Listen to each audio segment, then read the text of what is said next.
Mount Augustine Volcano stands as a 4,134-foot tall giant in the middle of Cook Inlet, Alaska, about 174 miles southwest of Anchorage. This cone-shaped stratovolcano forms its own island, roughly 12 kilometers wide from east to west and 10 kilometers from north to south. Known as Utakinek in the native Sugpiaq language and Chu-Nula in Dena'ina, Augustine holds the title as the most active volcano in Alaska's eastern Aleutian arc. The nearly circular island sits in the southern part of Cook Inlet, surrounded by the cold waters of the Gulf of Alaska, making it one of the most isolated yet closely watched volcanoes in North America. Captain James Cook first gave this volcanic island its English name when he spotted it on St. Augustine's Day, May 26, 1778. The Russians who traded in the region before Cook's arrival called it Chernobyroy, which means black-brown, likely describing the dark volcanic rock that makes up most of the island. What Cook and those early explorers couldn't have known was that this seemingly peaceful island sitting in the inlet was actually one of Alaska's most dangerous volcanoes, with a history stretching back over 40,000 years of explosive eruptions, massive landslides, and tsunamis that could reach across the inlet to mainland communities. Augustine Volcano is what geologists call a stratovolcano, which means it's built up from layers of hardened lava, volcanic ash, and chunks of rock that have been thrown out during eruptions over thousands of years. Unlike the broad, gently sloping shield volcanoes you might picture in Hawaii, Augustine is steep-sided and cone-shaped, rising dramatically from the sea like a mountain that decided to grow in the middle of the ocean. The entire island is essentially one big volcano, with the summit made up of several overlapping lava domes that have been built, destroyed, and rebuilt countless times throughout history. What makes Augustine particularly fascinating to scientists is its cycle of growth and destruction. The volcano builds itself up by erupting lava that hardens into domes at the summit, but these domes become unstable because they're so steep. Eventually, gravity wins, and massive chunks of the mountain come crashing down in what scientists call debris avalanches. These aren't just rock slides, they're catastrophic collapses that can involve millions of tons of rock, ice, and volcanic debris racing down the mountainside at incredible speeds and plunging into Cook Inlet. The geology of Augustine tells a story that goes back much further than human memory. Scientists have found volcanic rocks on the island that are more than 40,000 years old, showing that this area has been volcanically active since long before the last ice age. During the past 2,000 years alone, at least 11 major debris avalanches have thundered down Augustine's flanks and into the sea. That works out to an average of one massive collapse every 150 to 200 years, though they don't follow a predictable schedule. The island we see today is actually much different from what existed just 150 years ago. The irregular coastline of Augustine Island tells the story of these repeated collapses. Where you'd expect smooth, curved beaches, instead there are jagged points of land jutting out into the water, rocky peninsulas that didn't exist centuries ago, and underwater scarps where massive landslides carved new channels in the seafloor. One of the most significant events in Augustine's recorded history happened on October 6, 1883. That morning, people living in the small community of English Bay, about 85 kilometers away on the Alaska Peninsula, were going about their normal routines when the ground began to shake. What they didn't know was that Augustine Volcano was in the middle of a catastrophic collapse that would be remembered as one of Alaska's most destructive volcanic events. The 1883 eruption wasn't just an explosion, it was a complete rebuilding of the island's northern side. Eyewitness accounts from ship's captains and traders describe seeing flames shooting from the summit that could be seen from 50 to 60 miles away at night, while during the day, huge columns of smoke and ash rolled up from the crater. But the most terrifying part wasn't the fire and smoke, it was what happened when part of the mountain collapsed into the sea. When the northeastern face of Augustine gave way, about 0.3 cubic kilometers of rock, ice, and volcanic debris, that's roughly 300 million cubic meters of material, came thundering down the mountainside. This massive avalanche didn't stop when it reached the water. Instead, it plowed into Cook Inlet, displacing enormous amounts of seawater and creating a tsunami that raced across the inlet toward the mainland communities. The people at English Bay recorded the arrival of 4 separate waves, each following the other at what they estimated to be 30 miles per hour. The logbook at the Alaska Commercial Company Post noted that these tidal waves flowed with a westerly current and were powerful enough to flood houses and terrify the local Alaska Native families, who moved their homes to higher ground overnight. Some historical accounts suggest the waves were high enough to deluge the houses at English Bay, meaning they were probably at least 6 to 8 meters tall when they reached the mainland. What makes this event particularly remarkable is how it permanently changed the shape of Augustine Island. The debris avalanche created what scientists now call the Burr Point Debris Avalanche Deposit. 3 major blocks of the collapsed mountain extended the island's shoreline outward by up to 2 kilometers, essentially creating new land where there had been open water before. If you could see Augustine Island from above today, you'd notice this lumpy, irregular extension on the north side. That's the pile of debris from the 1883 collapse, now covered with vegetation but still clearly visible to scientists who know what to look for. The 1883 eruption continued for months after the initial collapse. Ships passing near the island reported seeing ongoing volcanic activity well into 1884, and some accounts suggest the volcano remained active intermittently for over a year. Russian Orthodox Church records mention that the eruption was so severe and the threat so ongoing that Alaska Native communities remained relocated to higher ground for extended periods. But Augustine's story doesn't end with the 1883 disaster. One of the most remarkable things about this volcano is its ability to rebuild itself. Over the century following the 1883 collapse, Augustine slowly but steadily grew back to almost exactly the same height it had been before the eruption. New lava domes formed at the summit, lava flows spread down the flanks, and layer by layer, the mountain reconstructed itself. This pattern of destruction and rebuilding appears to have been going on for millennia. Scientists studying the older deposits around Augustine Island have identified evidence of major collapses that happened around 1540 AD, creating what they call the West Island Debris Avalanche. This earlier collapse was so massive that it created what is now a separate small island just off Augustine's western shore. Like the 1883 event, this prehistoric collapse also generated a tsunami, and it may have been accompanied by a lateral blast similar to what happened at Mount St. Helens in 1980. Augustine entered the modern era of volcano monitoring in the 20th century with a series of well-documented eruptions that helped scientists understand how this volcano behaves. The 1935 eruption marked the first time Augustine was studied with modern scientific methods, though the monitoring equipment available then was quite basic compared to today's standards. This eruption followed what scientists now recognize as Augustine's typical pattern. It started with explosive activity that sent ash clouds high into the atmosphere, followed by a quieter phase where lava domes grew at the summit. The 1963-1964 eruption sequence gave scientists even more insight into Augustine's behavior. This eruption lasted for over a year, with explosive phases alternating with periods of dome growth. The ash from this eruption reached communities across Cook Inlet, disrupting air travel and daily life for thousands of people. What made this eruption particularly notable was how it demonstrated Augustine's ability to affect air traffic routes. Ash clouds from the eruption drifted for hundreds of kilometers, creating hazardous flying conditions across south-central Alaska. By the 1970s, scientists had begun to establish more sophisticated monitoring systems on Augustine. The installation of seismometers allowed researchers to detect and record the small earthquakes that typically precede volcanic eruptions. This proved crucial for the 1976 eruption, which became the first Augustine eruption to be predicted in advance based on seismic activity. The 1976 eruption followed a pattern that scientists now recognize as typical for Augustine. Months before the main eruption, sensitive instruments began detecting increasing numbers of small earthquakes beneath the volcano. These earthquakes suggested that magma was moving underground, slowly making its way toward the surface. The eruption, when it came, started explosively with ash columns reaching high into the atmosphere, followed by pyroclastic flows, fast-moving currents of hot gas, ash, and rock fragments that raced down the volcano's flanks. The 1986 eruption was particularly significant because it was the largest Augustine eruption in over a century.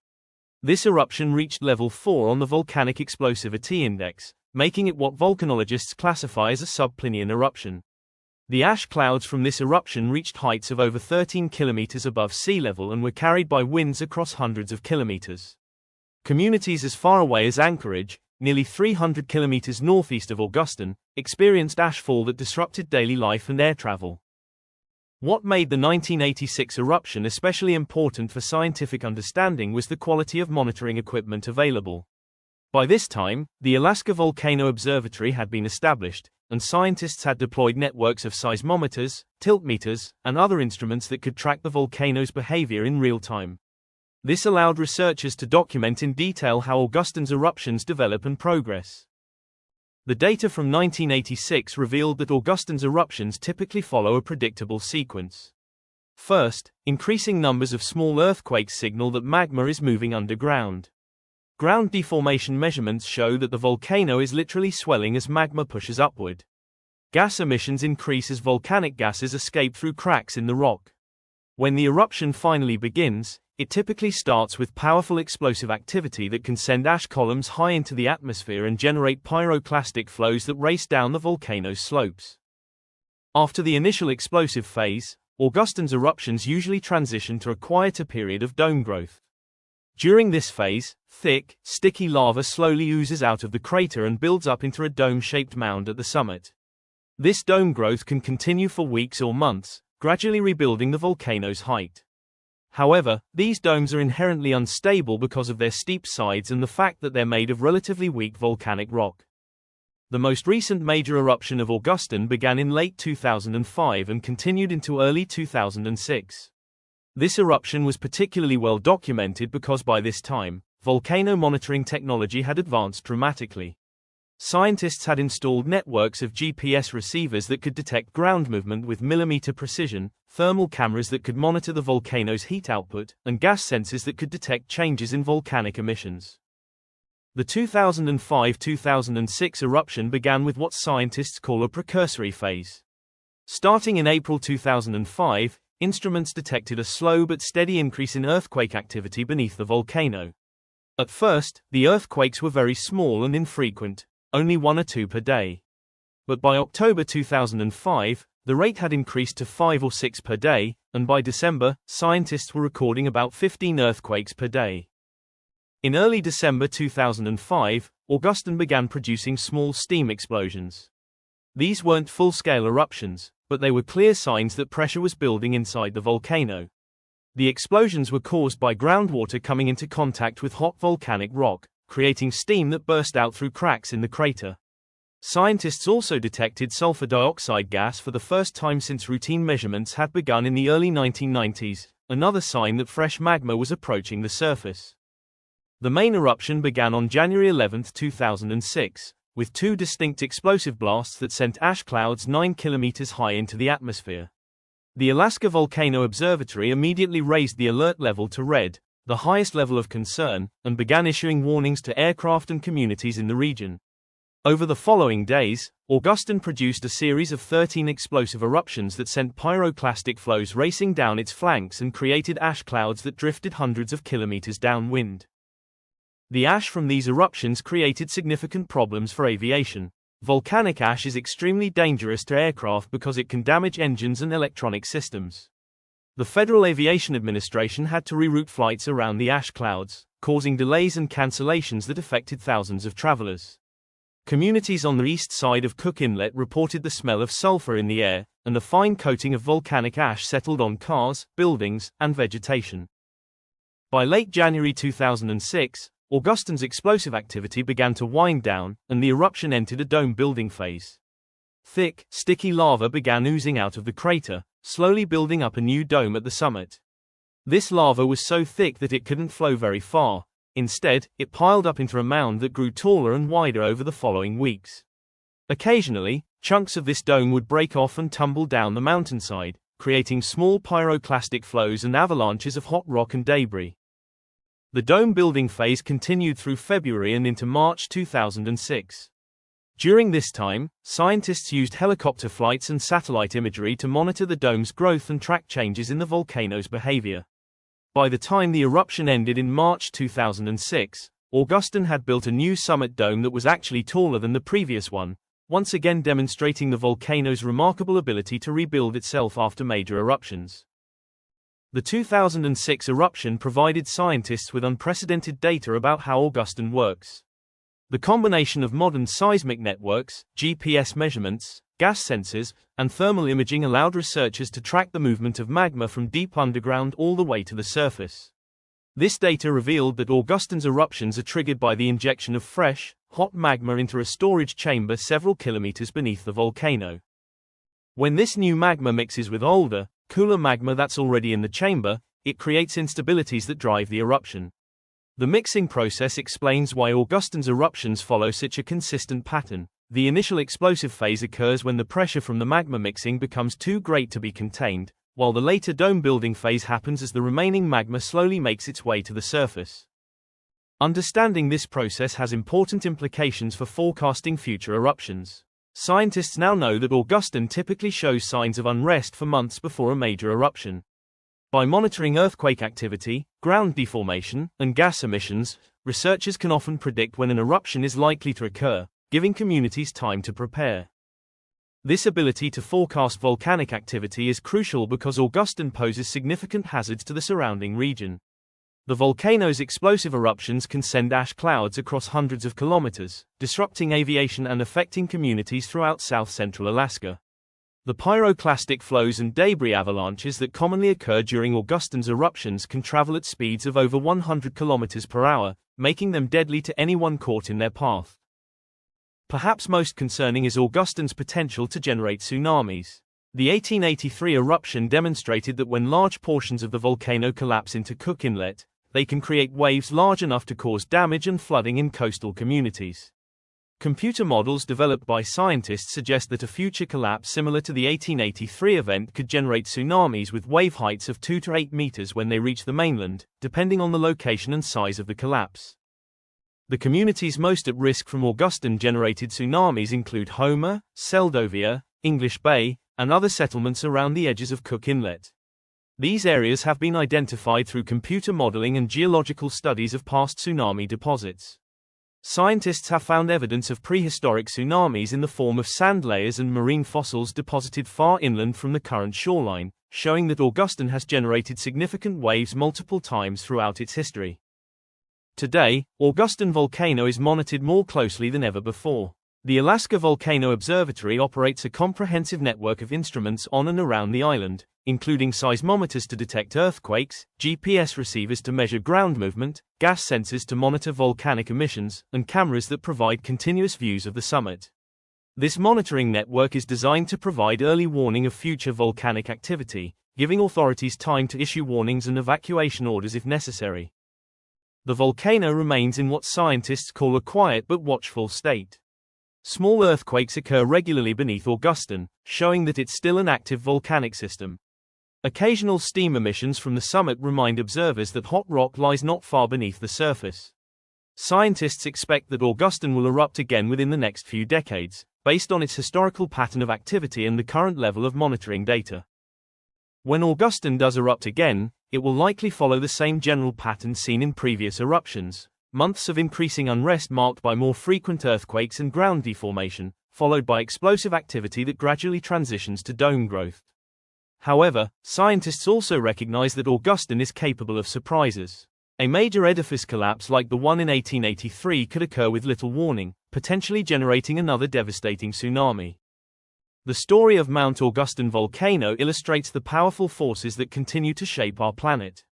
This isolated volcanic island in Cook Inlet serves as a reminder that the Earth beneath our feet is constantly changing, sometimes gradually over thousands of years, and sometimes catastrophically in a matter of minutes. Augustine's cycles of growth and destruction, its ability to generate tsunamis that can reach across entire inlets, and its ongoing potential for future eruptions make it one of Alaska's most closely watched and respected natural phenomena. Through careful scientific monitoring and study of its past behavior, researchers continue to unlock the secrets of how Augustine works and what it might do in the future. This knowledge doesn't just satisfy scientific curiosity, it provides the foundation for protecting the lives and property of the thousands of people who live and work in the shadow of this remarkable volcano. Augustine stands as a testament to both the destructive power and the creative force of volcanic activity, continuously reshaping the landscape of Alaska one eruption at a time. Thanks for watching. Like and subscribe, and don't forget to explore more geological wonders on our channel.